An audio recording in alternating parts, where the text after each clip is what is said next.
Good evening and welcome. My name is Dr. Bill Law, and I have the great pleasure of being the president at St. Petersburg College. But tonight, my job is a simple one. It is to welcome our neighbors and friends to our campus here in Seminole and to say thank you for coming out. Our Board of County Commissioners is holding a very exciting event tonight. I believe they have figured out every way under the sun to reach out to voters. We're learning as we go, but in addition to the online parts of this, there are Twitter, there are different kinds of electronic communications, and we are delighted that they have chosen to be here tonight. Let me say, as a member of the community, how impressed I am with the commitment of our Board of County Commissioners to hear from their citizens, to bring the issues where people can interact on them. We live in tough times, and I admire the courage and the commitment of all of our elected officials and certainly the members of their staff who are here tonight, again, to bring us the best information, to help us reach the best decisions, and to further expand and improve the life in our county. Ladies and gentlemen, thank you for thinking of us. Welcome to St. Petersburg College. Please have a great evening tonight. Mr. Crippen. Thank you very much, Dr. Law. Good evening. We want to welcome you. I'm Dick Crippen, and this is the Pinellas County Community Forum. Now, we are coming to you live from the Digitorium on the Seminole campus of St. Petersburg College, and tonight we're kicking off a series of community conversations about developing the county's budget and the vision for Pinellas County's future. We also want to welcome our live audience. We have some folks that have given up their time to be out here tonight, so thank you to each of you, and give yourselves a little round of applause for being here. We appreciate it. Thank you.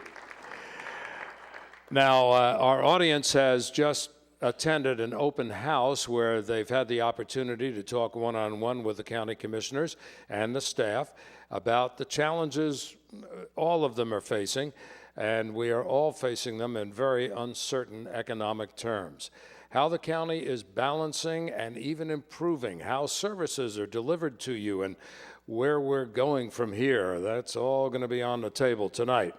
Now, we also have some cards that our studio audience, if you will, here at the Digitorium are going to be able to fill out with comments and questions. And if they have a comment or question, all you do is grab one of the members of the staff, and they have the cards, and they'll get them on up here to us as best they can. So we want you to all join in. And if you are on the phone tonight, well, you're part of this conversation too. Just press 0 at any time, and they'll take your question down and get it to us. And if you want to know the number, all you have to do is call the number that's on your screen. Or if you are computer illiterate, which I am, then you're not going to want the next address. But if you are computer literate, then you will want to go to eTownHall, the website, and blog the questions over anytime during the broadcast. We've got folks up there taking those blogs as we go on the air. Now, for you folks that are here in our audience, if you'd like to ask the question, just don't forget, get one of our staff members, fill out the card, and they'll pass the cards on up here to you. We'll be answering your questions along with questions from the phone and from our website. So, with all of these things now in the conversation, the events of tonight will be giving you the opportunity to understand the on-the-ground issues facing the county and weigh in with your feedback before the county's public budget meetings get underway later this spring. Now, we're going to begin the conversation by talking about the work that's been done over the last few years to bring the budget in line to date, the factors that are shaping the county's budget strategy today, and also talk about the vision for the county's future. Where are we going? What will our future be like? Maybe we'll even touch on what the county government will look like in 10 years. And how will we get there? Well, let's get started with the conversation and introduce our panel to you. And right off the bat, I want to let you know that Pinellas County Commission Chairman John Maroney will not be joining us tonight.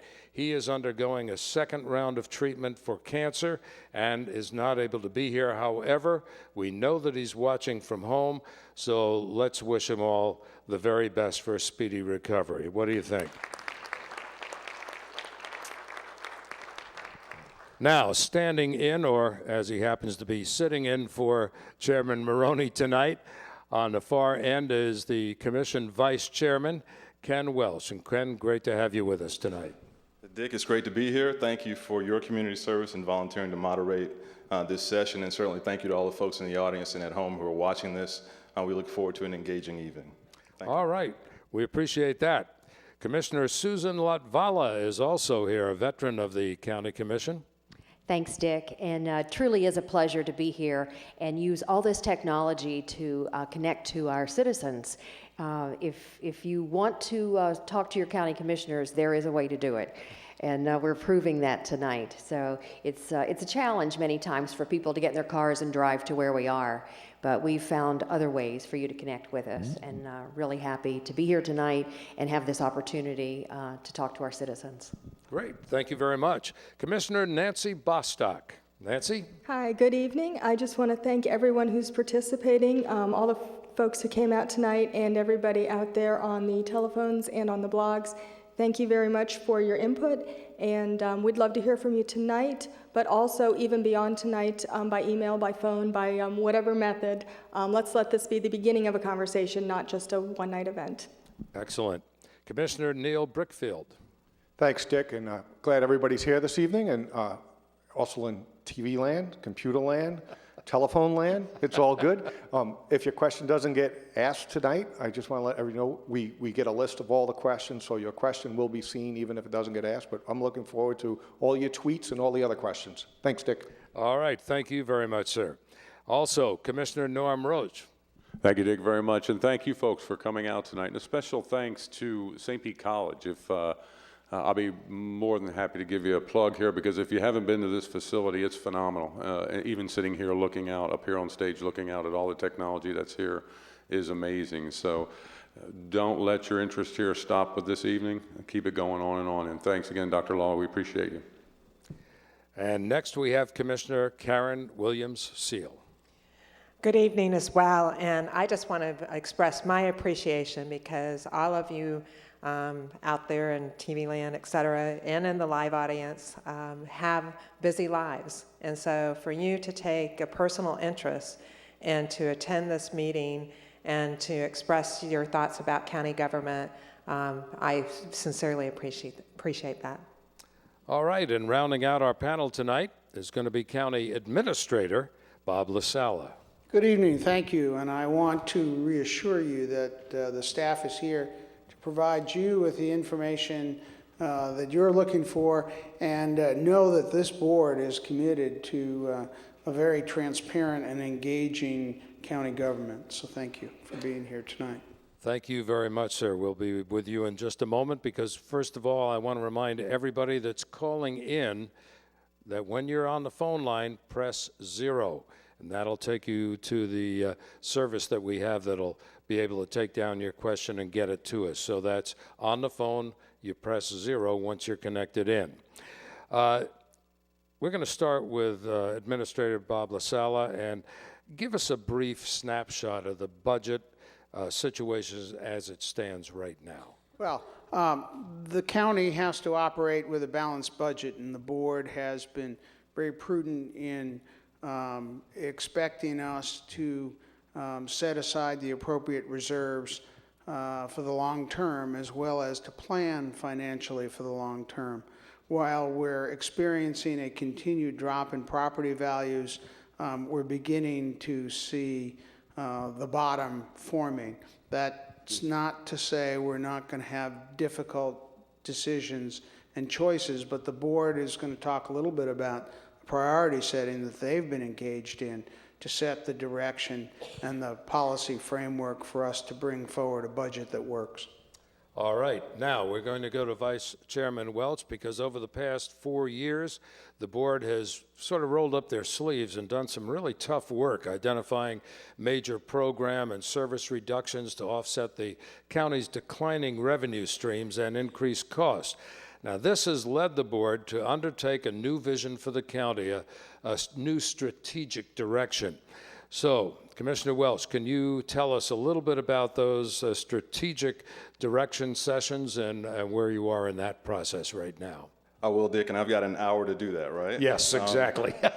I'll try to make it concise, but this board has worked very hard over the last few years to put our county in a position to provide sustainable services to our citizens.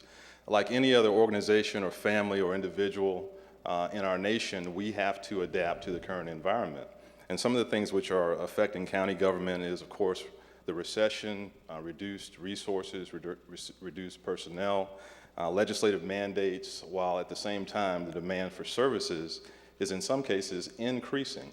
And so how do we deal with all of those factors and have a sustainable basket of services, high quality services for our citizens? That is what our board has been dealing with and planning for through strategic planning for the last few years. What's made that possible in an intelligent way has been the forecast that our administrator in the Office of Management and Budget has worked on. We now have a multi-year view for each of our funds, and we know we've got significant challenges in a number of those funds going forward. The strategic planning process also included our constitutional officers. We fund, for example, the sheriff, the majority of his budget, and we fund the other constitutionals to varying degrees. They were part of the strategic planning process going forward. The bottom line is, what line of business should county government be in? What are our core services moving forward? And we work very hard to come up with consensus on what our core services are. And I hope all this is on our website at some point. We can give the address. But our core services are public safety, natural resources, surface water, recreation and culture, transportation and utility infrastructure, health and human services, economic, community, and tourist development, and also effective government. And having defined those core service areas, we are now doing what we call a deep dive, a deeper analysis of certain areas, including community development, health and human services, justice and consumer services, to determine if we are providing the right service level, if we can be more efficient, more effective, and moving forward, we're going to tie all of that into our budget so that we can see when there's a budget line item, how does it tie into our strategic plan and direction going forward. So a lot of work has gone into this. We've used the collaborative labs at St. Pete College.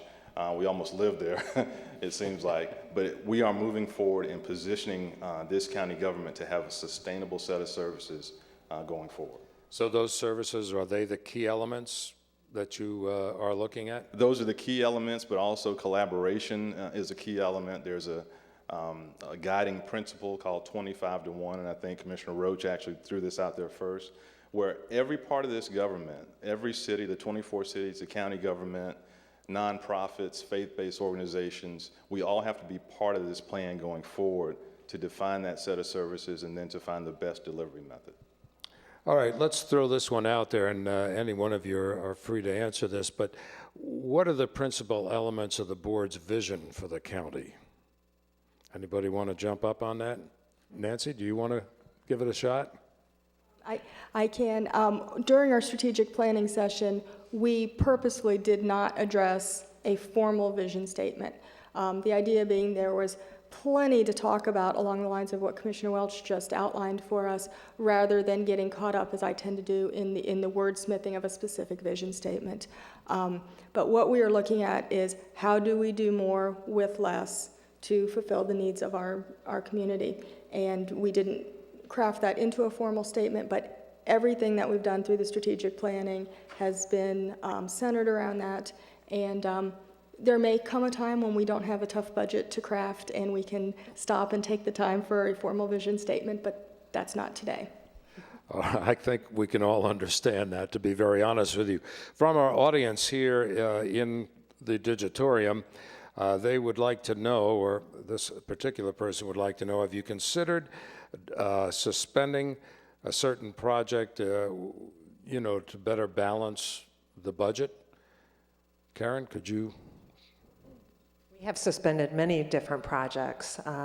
We have, twice a year, we look at the capital improvement plan as well as the penny for Pinellas, and we've had to revamp several different programs that we were planning on doing using these resources.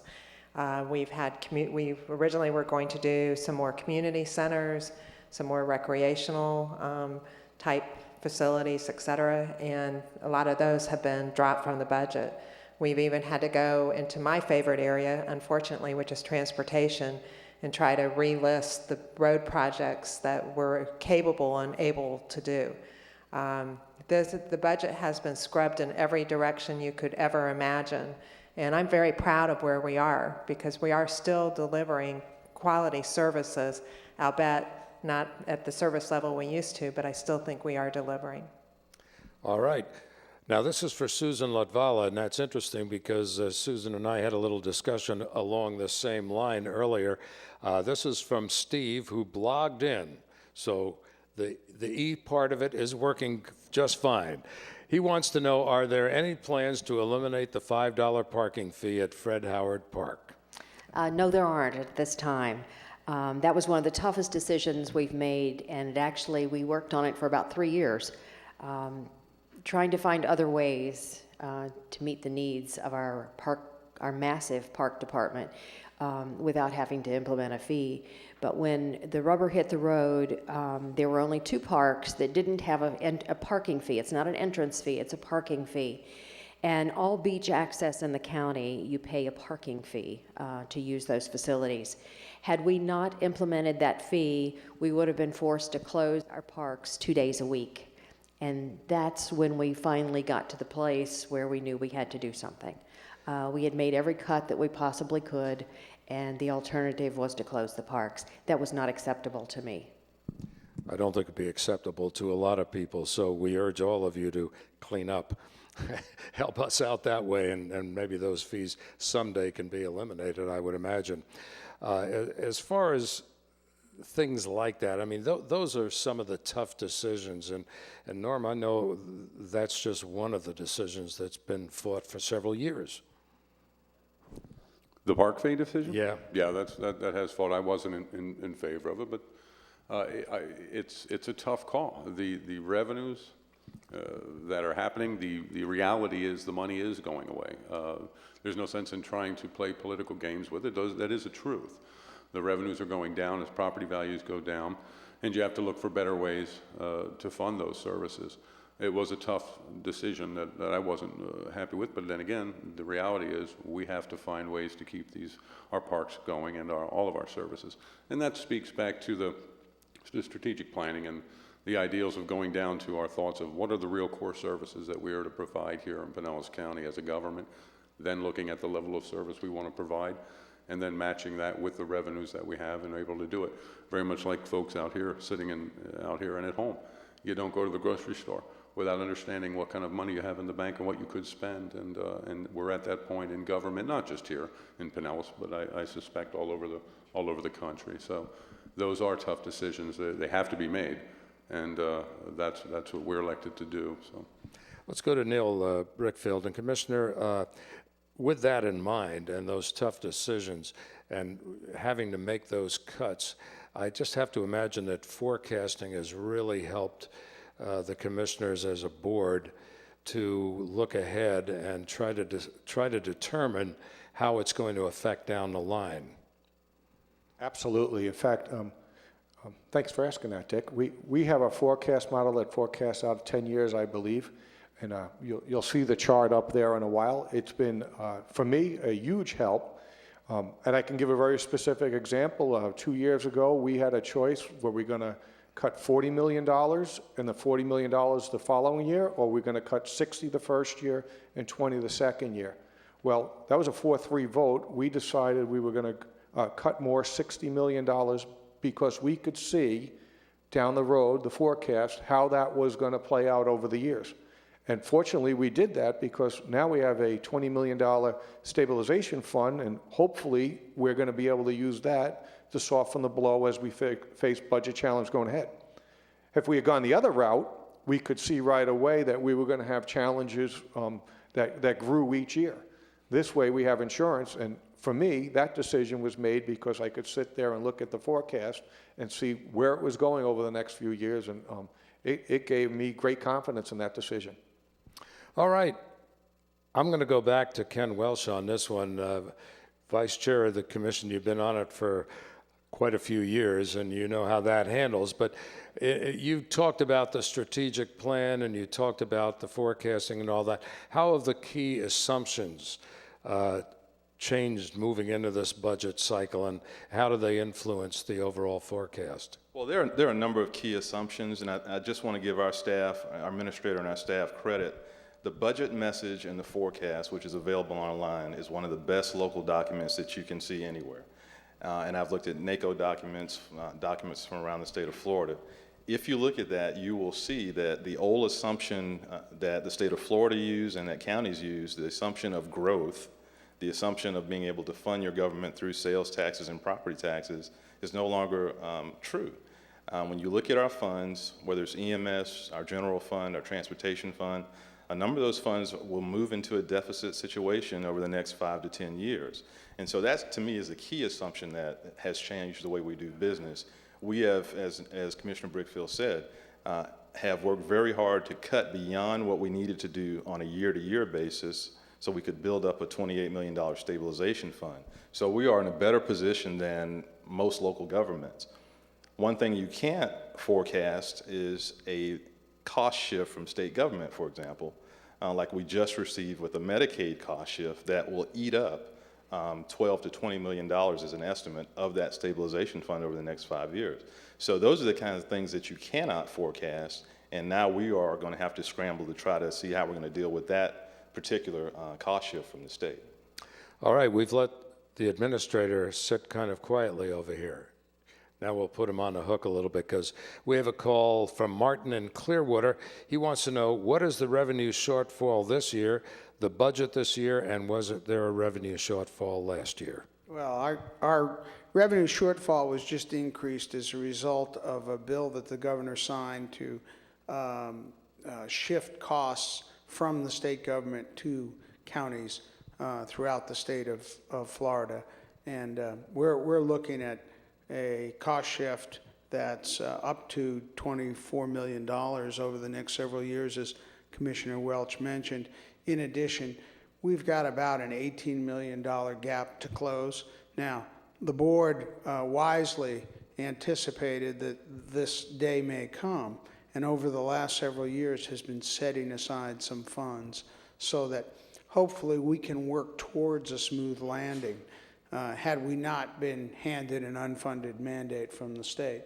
So we have that $18 million gap to close between available revenues and expenditures, albeit those expenditures have been reduced by over $100 million over the last several years. So it's a considerably smaller basket of services, and the choices we face in these next 3 or 4 years, not just this year, are going to be challenging ones, as costs for electricity and chemicals, gasoline, asphalt, and other goods that we need to provide basic services continues to rise, even in the face of declining revenues. It's a lot, and so many people forget how big the county is and how intensely populated it is. A lot of services are needed. What are the guiding principles that the board has adopted during their strategic direction sessions that help align service delivery? That's kind of a fancy question there. Nancy, you want to grab that one? One of the factors that we spent a lot of time in strategic planning talking about, and our net result was a great tool that we have, which is a matrix of parameters that we will use as we approach different decisions. And just some of the examples that we have in there, when you're making a decision about a new program or about funding or about where to cut, those decisions have immediate consequences, and there are long-term consequences. And sometimes if you go in one direction, it's good for the short term and not so good for the long term. And if you go in the other direction, it may be the opposite. And one of the parameters that we set up was to consider both directions, to not always necessarily go with what's best in the immediate term if there's a longer term payoff. That's just one example of our parameters. We also looked at, once we've decided there is a service that we believe county government should be delivering to the community, That doesn't necessarily mean should be providing for the community. It doesn't necessarily mean the county government should be providing it. Are there partnerships in the community? Is there a way to outsource? Or is that something we should be providing with county employees? We decided that as we take on new projects, as we go through our budget, we'll look at that and say, how should we best provide this service to the community? We talked about funding and how do we take the various pockets of funding that we have available to us and match it with the different expenditures, trying to make sure that that funding source and the recipient of those services match as closely as possible. Those are just some examples, but we have a very nice matrix of all of these guiding principles that it's a great reference for us as we grapple with some of these big questions. We can go back to these parameters that we set up in calmer, more objective times and use it to guide us through the tough decisions. Very well put. This is good, though. I'm interested in this. One of our audience members here wrote this question out. He says, does the 2013 budget include buffers for possible future economic problems? Susan? Well, as Bob mentioned, we have already set aside some funds for those future challenges.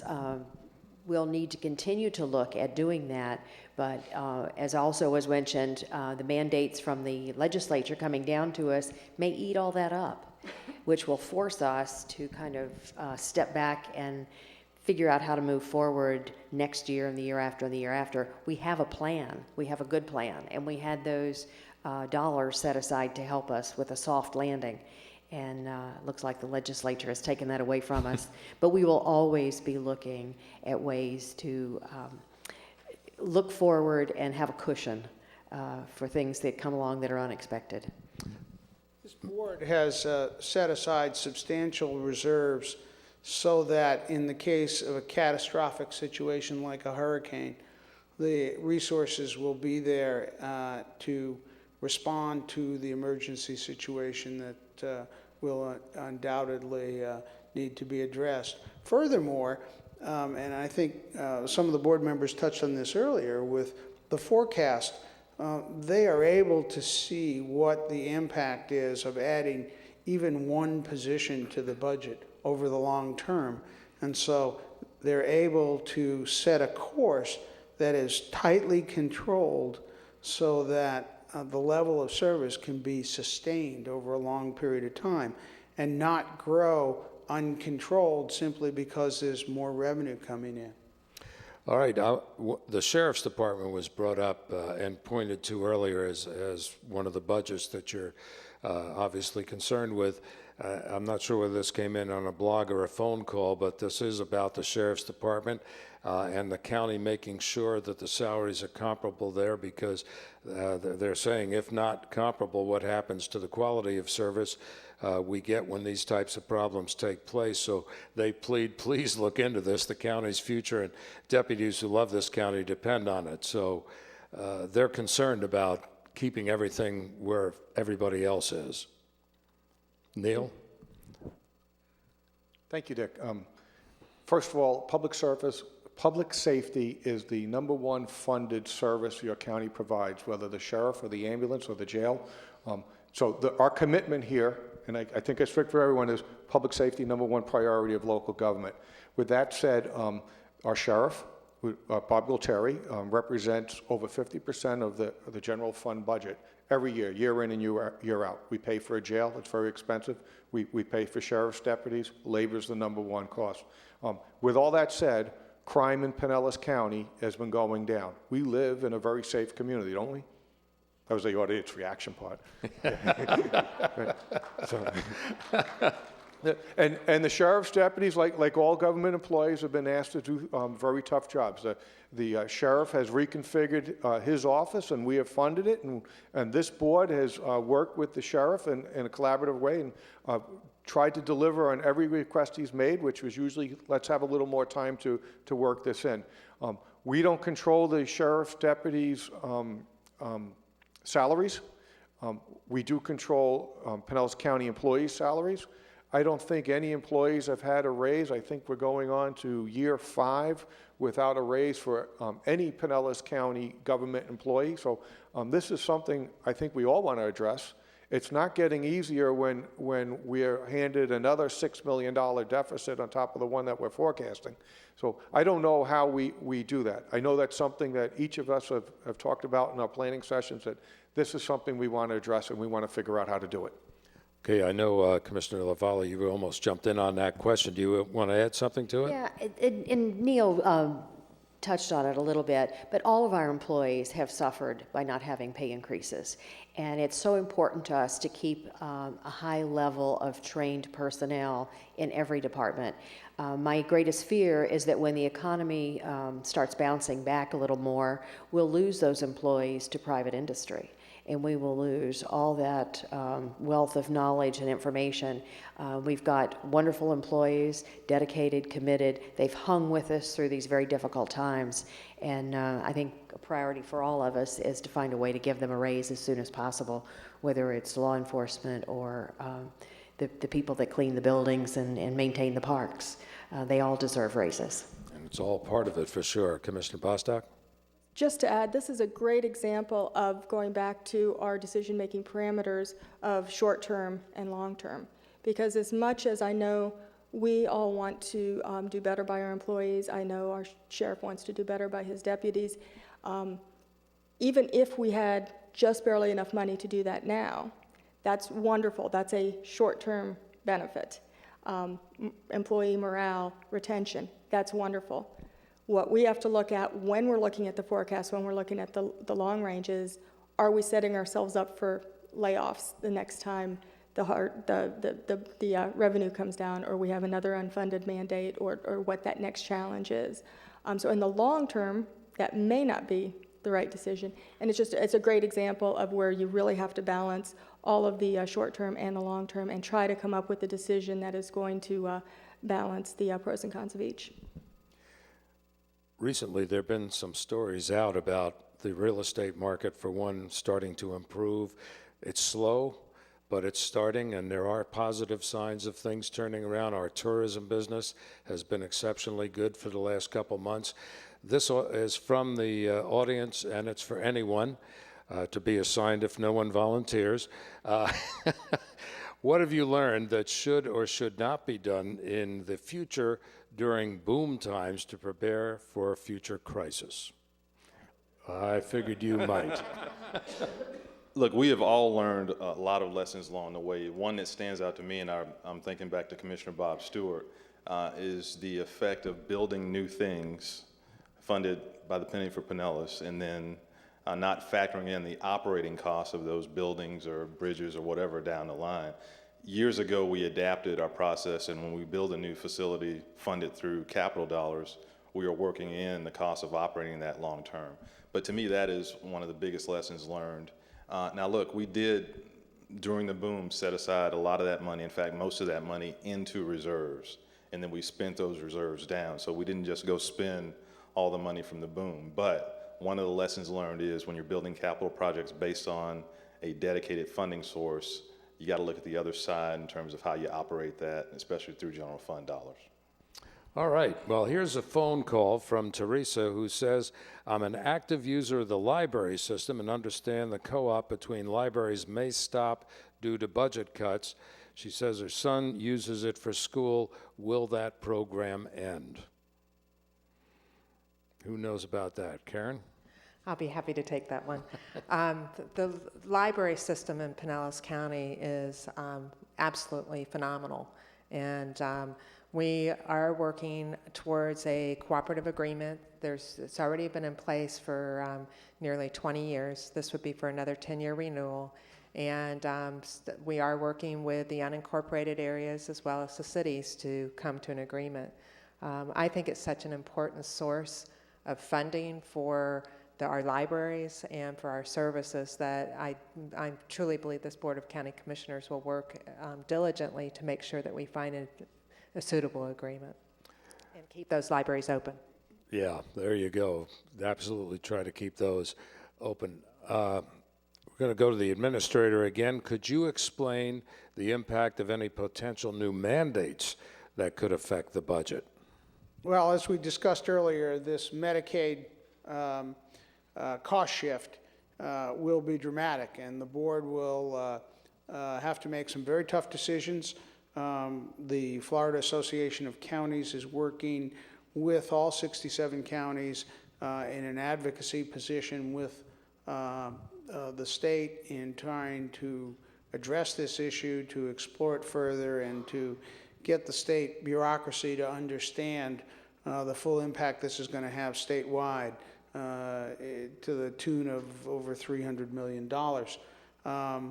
There are other cost shifts that are coming in the way of revenue reduction.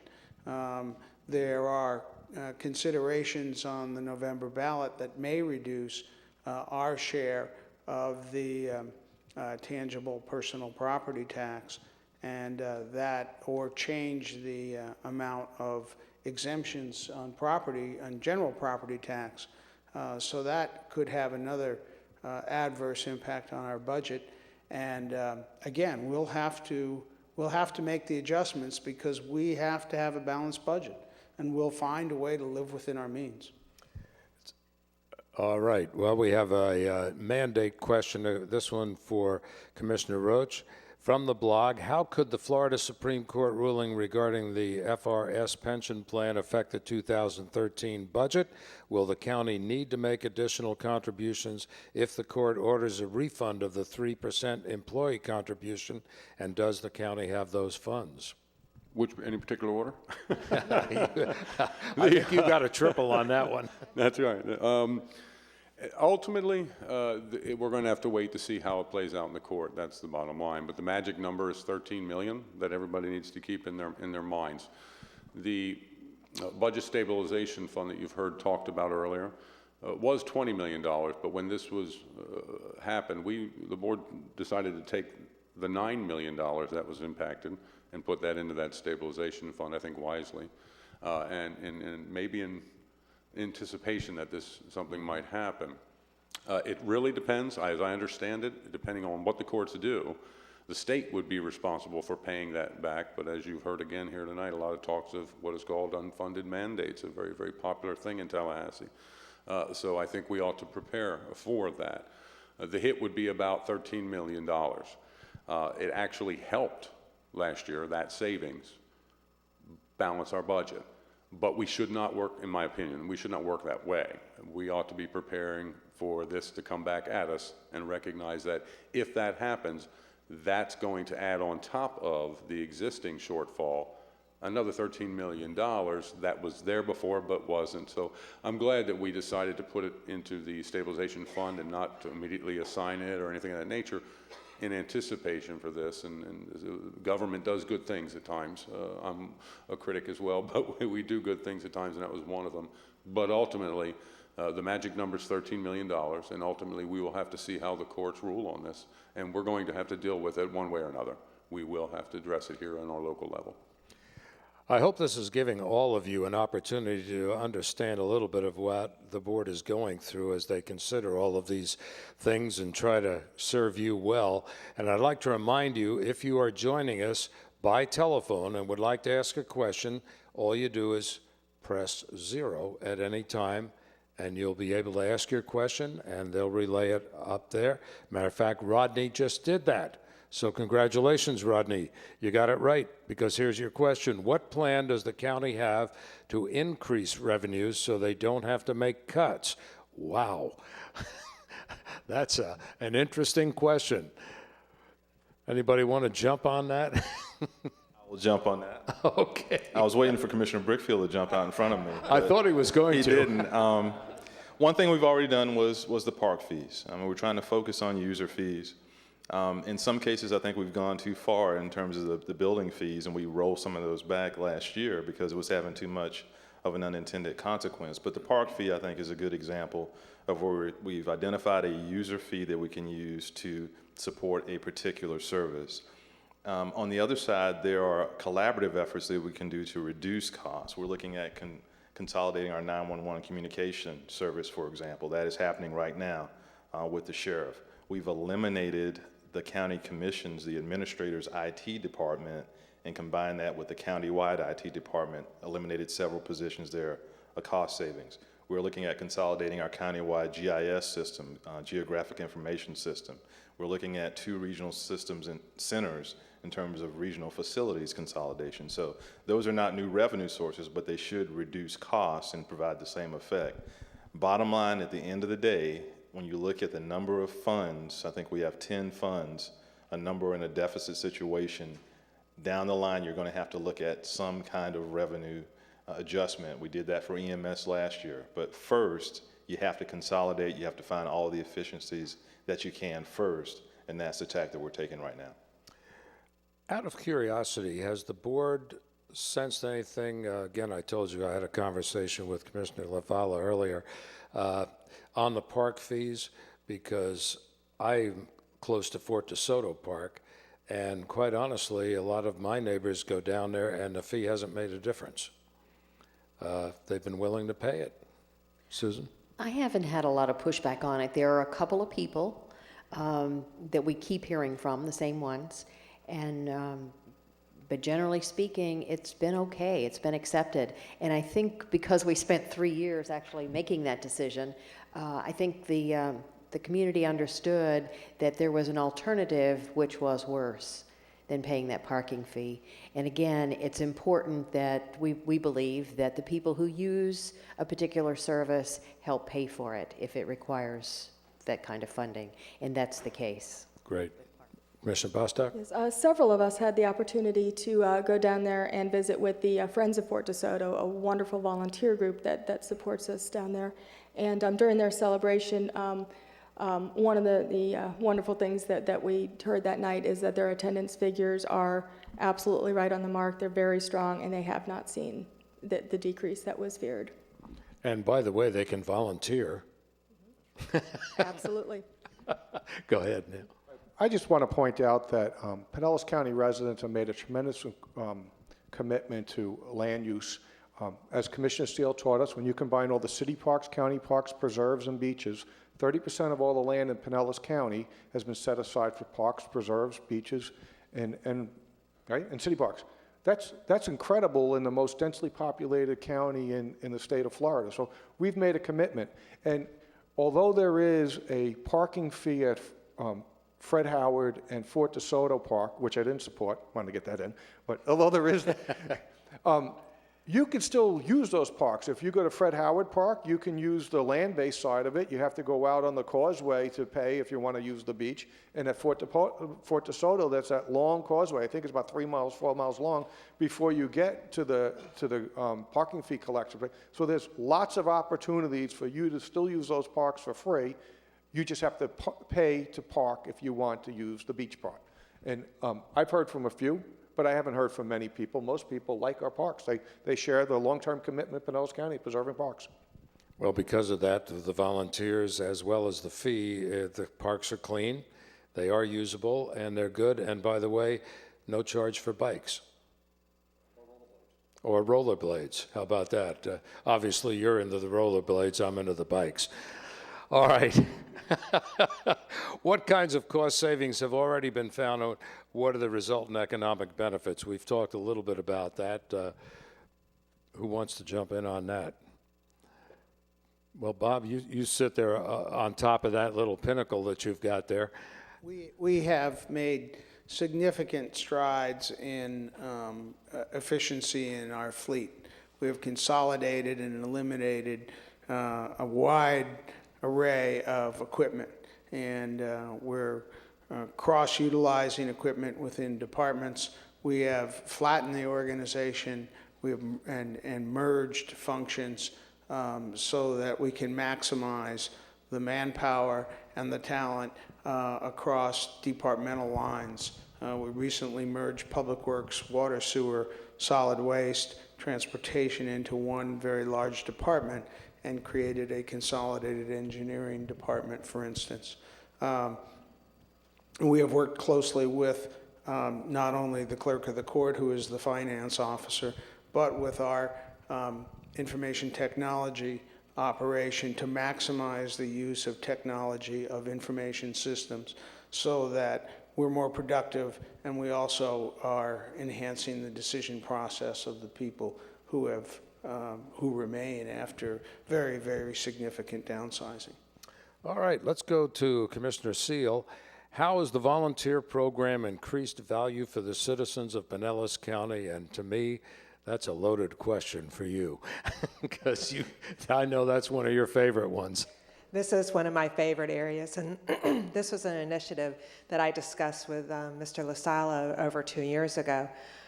We already had a cadre of very committed volunteers in Pinellas County, and I said, every place that I go, people have offered, how can I help? How can I help? And I said, you can volunteer in one of our parks, you can volunteer with communications department. We will present you every single opportunity available to help us out and to engage you in making our county a better place.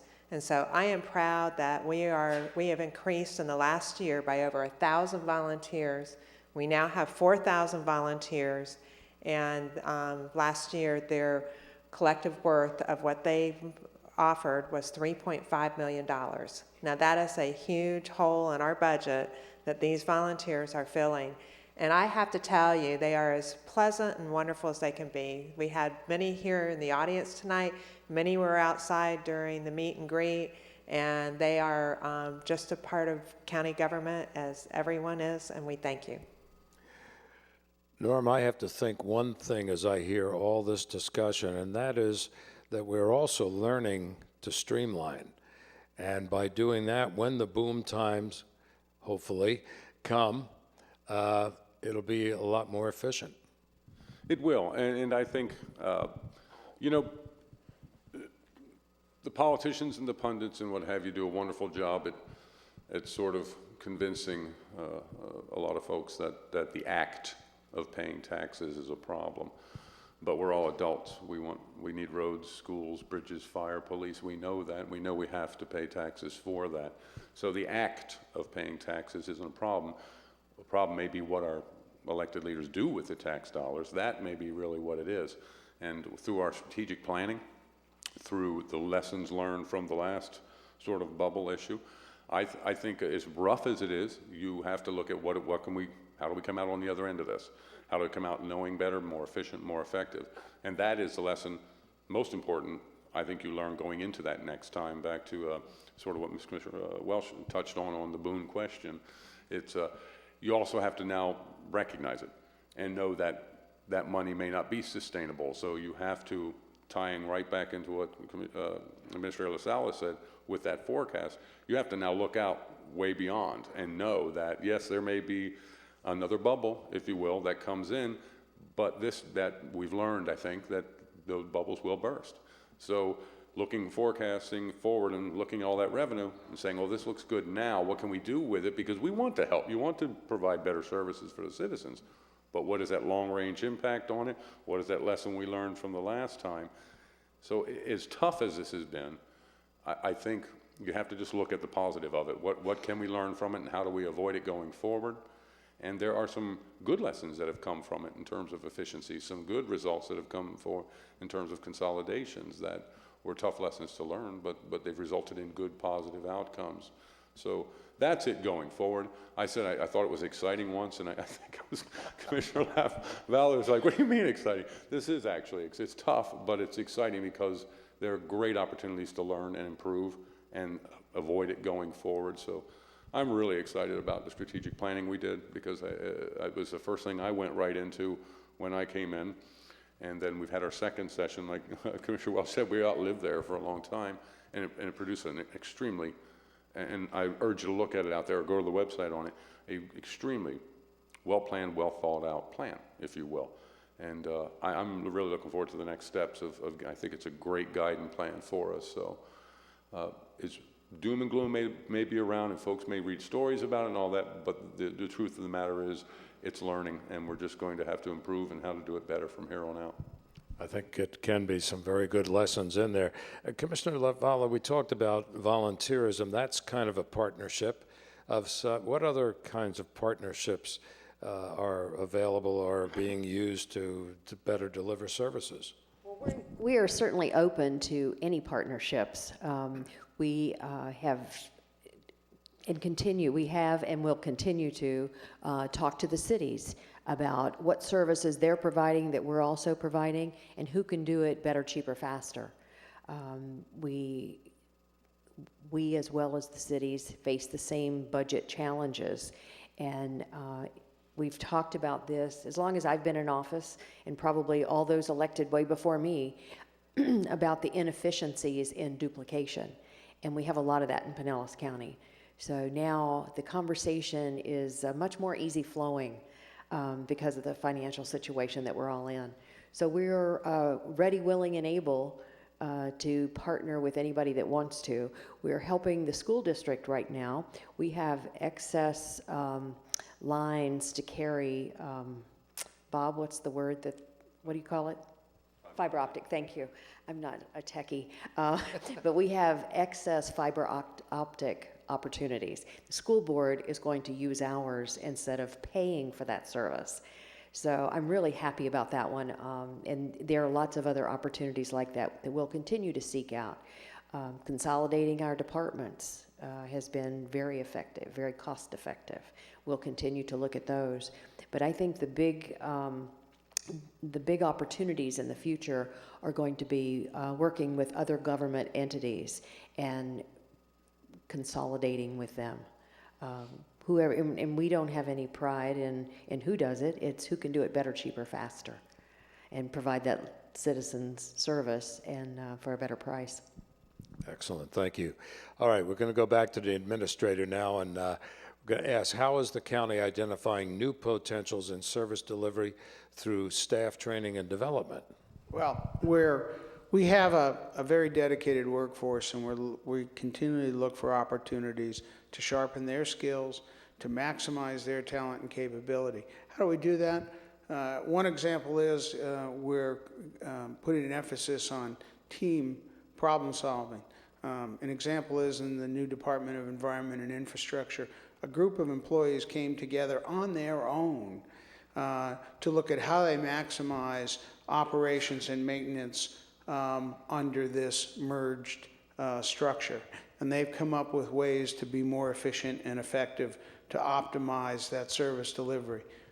We're going to be continuing to use that approach as we are engaging employees from the bottom up in the long-term solution to some of the challenges we face. We're advancing the notion of best practices and innovation, and how do we compare ourselves to others? How do we bring new ideas into this organization? You don't have to invent everything here. When you see a good idea, you can steal it and bring it in. And local governments are pretty good about sharing their ideas, their successes, and their failures. And sometimes when you fail at something, it really turns out to be a success because you learn a better way to do things. So our employees are pretty resourceful. Well, I will say in the radio business for years, the word was, if you see a good idea, steal it and make it sound like yours. That's right. So there you go. All right, from the audience, and this is interesting because we talk about partnerships and how things might work. Can the county go after grants for building such as the police station in St. Pete and for emergency management? Anybody want to tackle that? You've got the mic up there, sir. Criminal justice grants are really more directed at operations and not at bricks and mortar. There's very, very few dollars coming out of Washington or Tallahassee without conditions to be spent on public safety facilities. Those days are long behind us. All right. One more time on the phone because we're coming down close to the end here. So if you are on the phone, you want to try to sneak another question in there, press 0 at any time, and they'll be glad to take your question, and we'll try to get it in. Joyce just did that, and she's saying, confused about the parking fee. Is it a parking fee or a fee to get into the park? Susan? Thank you. I'll continue on with that one. It is a parking fee. If you walk, rollerblade, bicycle into Fort DeSoto or Fred Howard Park, you do not pay it. It is for parking a vehicle. We have the same type of fee at our boat ramps. If you park the truck and the trailer that you bring your boat to the boat ramp in, you pay a fee. So it's strictly the parking fee. All right. Very well put. And Joyce, I'm glad you asked that question. I'm sure she was not alone in that too, because it does confuse some people. The overall situation, we have talked, as was pointed out earlier, a lot about the downside of this whole thing. We still, I think, personally live in the greatest place on earth. Karen, you and I have talked a lot of times about that, and I think we have to realize that as people, and pulling together, it's the old raising of a roof on the church back in the old days where everybody got together in the neighborhood and helped put it up. And if we can get that attitude going, it sounds to me like some problems would be solved. And I think everybody kind of agrees with that. As far as the overall budget is concerned, Bob, I don't envy your job because they can come up with it, but you're kind of the one guy that puts it into force, and I know that's not easy sometimes, but... Well, the board has provided a lot of guidance. They've been good about crystallizing their expectations in terms of trying to forge a basket of services that are predictable and dependable and reliable and consistent. And with that cooperation, the staff has responded well, and we continue to test that through surveys, through issues that we bring to the board for their deliberation. And it's a partnership that, a three-way partnership with the community that is working pretty well under pretty stressed circumstances. All right, Commissioner Welsh, as we get close to the end of this, I think we ought to put a plug in for what this is doing, and that's the transparency of trying to get out, trying to take the feedback, and trying to explain to people exactly what the problems are that you face when you go into a meeting about the budget. Absolutely, and the board has made a priority of being transparent. Our website has won numerous awards for being accessible. Every year we go out and have budget sessions in the community. We've got a couple of sessions coming up, I think one in Safety Harbor and one at the City of St. Pete City Hall. It's all about getting input from the community. This is the community's budget, and we want them to weigh in and help us craft this vision going forward. Well, I think it's only right that as we get ready to wrap this up, we have a very positive comment, and that comes from Neil, who blogged in from Clearwater, Nick from Clearwater. He says, at the end of the program, the board and the administrator deserve our deep appreciation for the excellent job of prudent management of our tax dollars. So if you haven't heard it before, thanks to Nick in Clearwater, you've heard it now. What do you think? Thank you, Nick. We really appreciate that. It's the Nick that I know. He volunteers extensively. Thank you, Nick. Well, that's what we're talking about here. I still harp on the fact of the volunteer program, whether it be down to get a pass at Fort DeSoto or Fred Howard Park, or whether it just be to help clean your neighborhood up or whatever it is, that's one more thing that the county doesn't have to pay for. And that's what I think a lot of people miss. So I commend all of you for coming out. I think the word courageous was used when Dr. Law introduced this tonight. I think it is courageous because for those who are not here, they don't realize they are sitting elevated on a stage in spotlights. So it's an easy target. And I think it's been very, very civil. And if I might say, from the what we've been going through in this country, to see a civil discussion and the questions, I commend all of you who are viewing, whether it's by the webpage or by television or on the phone, whatever, or right here, especially those who took time out of their schedules to come here and be a part of this tonight. There will be more, but I commend those who participated because I think the questions were very good. Did you like them? I think they hit them. Any final comments to wrap? Stay with us. Stay with us throughout the whole process. This is exactly it. This is, it is, I think you said it even earlier, Dick, and Bob said, it's our budget. It's not the board's, it's not Bob's, it's not, it's our county's budget. It is your money. We're elected to allocate. Bob's hired by us to do the job of allocation and allocate it properly, but it all starts with the citizens, because and we're all tax-paying citizens here too, so that's the greatest position to be in, really, because we're part of the same folks who pay those taxes too, so, but stay with us and stay involved, please. All right, and we want to thank all of you once again. You've been absolutely great participating. Thanks for taking time out of your schedule. We want to thank Dr. Law and all the fine staff here at the St. Pete College Digitorium, a great, great facility, absolutely one you should be proud of.